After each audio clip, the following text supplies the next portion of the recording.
Hi, my dear young listeners. Welcome to the Positivity series of Just for Your Ears podcast.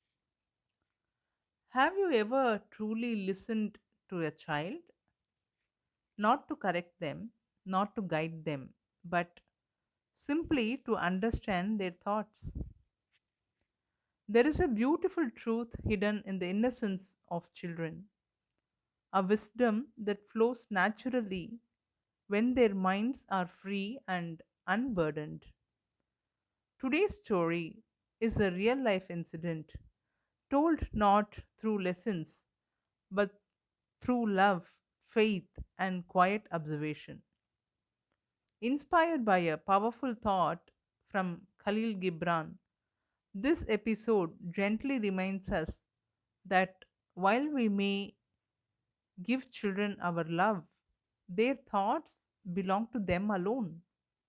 So sit back, open your heart, and listen to this beautiful journey of a 4-year-old child who taught her mom and will perhaps teach you what it truly means to be guided. This is What Do You Wish to Become, Jiya? From the Positivity series on Just for Your Ears podcast. As the famous quote by Khalil Gibran says, you may give them your love, but not your thoughts, for they have their own thoughts.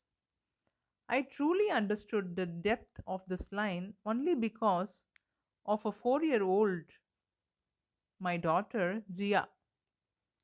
This is not a story I heard somewhere. This is a real life incident from my life, and it unfolded on an ordinary November day, ordinary on the outside, but deeply extraordinary within. That afternoon, I was in the kitchen preparing lunch, waiting for Jia to return from school. She had recently joined school, and every single day, the moment she stepped inside the house, her words would come rushing out even before she dropped her bag. Ma, today we sang a song. Ma, my friend shared her crayons with me. Ma, teacher told us this story. Her excitement was infectious, but that day something was different. She came home quietly.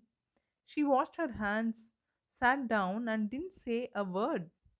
No stories, no excitement, just silence. As a mother, silence in a child speaks louder than noise. I looked at her and asked softly, Jia, how was your day, dear? No response. She seemed lost in her own little world. I tried again gently. What are you thinking, Jia? She looked up at me. Her eyes were calm, confident, thoughtful, and then she said, Ma, today my friend told me that her mother is a doctor. She said she is very proud of her mom. Ma, even I want to become a doctor when I grow up. I smiled. Inside me, something stirred. A 4-year old thinking about her future, dreaming, imagining, absorbing the world around her. I didn't want to question her. I didn't want to limit her thoughts with explanations or realities. So I simply said, Oh, that's nice, Jia. Go and pray to Kanha. He will guide you. Without a second thought, she ran to the prayer room, folded her tiny hands, and prayed with all her heart. A few days passed. One evening again, I noticed the same calmness, the same silence, the same depth in her eyes. I asked her now, How was your day, dear? She replied immediately this time, Ma, I don't want to become a doctor. I want to become an army officer. I smiled this time even more. Once again, I said, Very good, Jia. Pray to Kanha. He will guide you. And once again, she prayed with love, with faith, and with innocence. A couple of days later, before I could even ask her anything, she announced proudly. Ma, I have decided. I love my English teacher so much. I want to be like her. I want to become a teacher. I listened quietly. I didn't interrupt. I didn't influence. I was just witnessing her thoughts. I smiled and said what I had always said. Go, go and pray to Kanna. But this time she looked at me strangely. She walked to the prayer room, but something was different.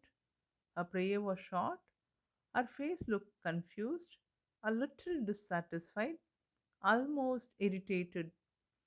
I went back to my work, not thinking much of it. After a while, I'd heard her footsteps, not playful, not rushed, firm and steady. She stood in front of me. Her eyes were shining now, not with confusion, but with clarity, with excitement, with certainty. She said, Ma, I want to tell you something. I'm very sure this time. I know what I want to be. I smiled and said, Okay, tell me, Jiya, what do you want to be? She looked straight into my eyes and said, I want to become Kanha. Time stopped. I was stunned. A 4-year-old had just taken me to a place far beyond professions, titles, or achievements. I couldn't hold myself back anymore. I asked softly, Jia, why do you want to become Kana? She replied without hesitation, Because, Ma, whatever I say I want to become, you tell me to pray to Kana and say that he will guide me. So why shouldn't I become the one who can guide everyone? At that moment, I had no words. A child had silenced me, not with arguments, but with wisdom. Jia ran off to play, smiling carefree, but I stood there. My Jia, my heart was overflowing with divine love. My eyes were filled with tears. That day, I understood something profound.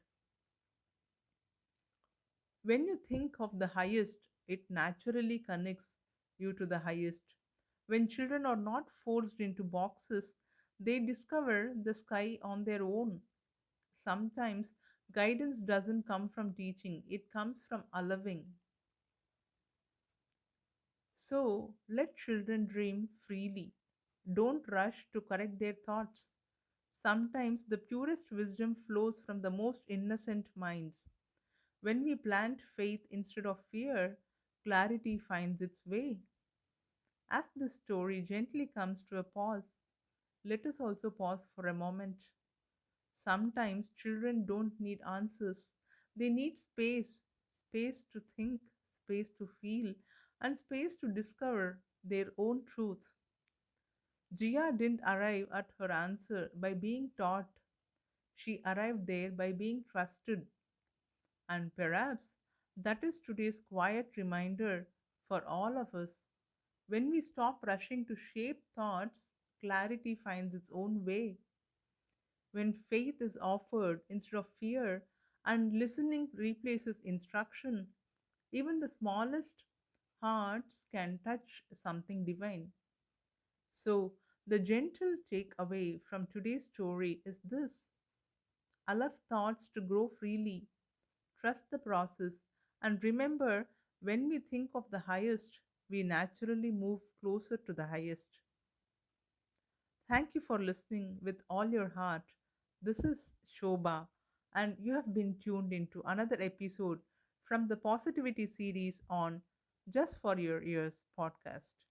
Until we meet again with another meaningful story, stay positive, stay mindful, be happy, and keep smiling. Bye.